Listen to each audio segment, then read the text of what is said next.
خیلی سخته وقتی داری پست عاشقونه میذاری از خیسی گوشیت بفهمی داری گریه میکنی.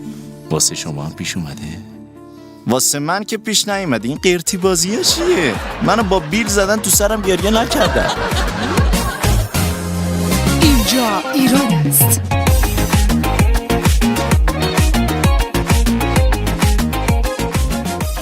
خانم بله حاج آقا چی میگوی؟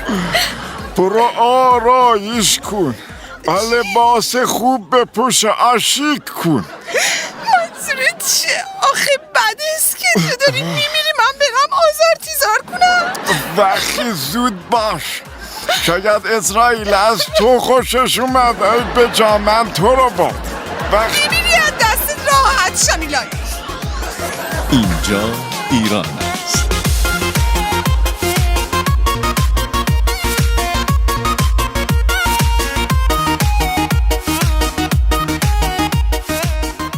آقا میدونستین وقتی اژدها تو چشمشون آشغال بره میمیرن واقعا، چون به یه اژدهای دیگه میگن تو چشمشون فوت کنه بعد طرف نابود میشه.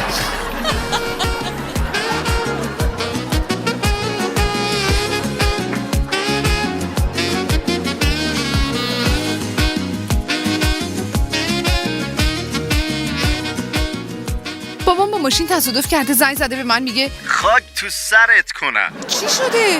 تصادف کردم. خب چرا به من فوش میدین شما؟ آخه وقتی تصادف کردم داشتم به آینده نامعلوم تو فکر میکردم.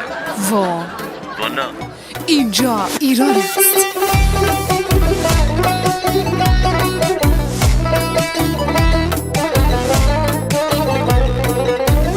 پسرم جواب بده، بگو ببینم.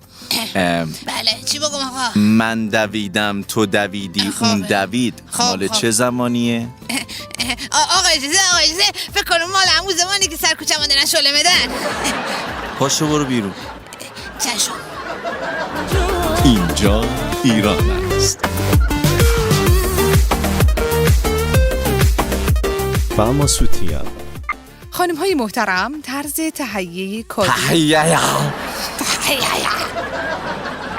درود بر غیرت درود بر غیرت جوان مردی. درود به غیرت مردی که وقتی دید زنش گریه میکنه. زنش. درود به غیرت مردی که اینجا ایران است. اینجا ایران است.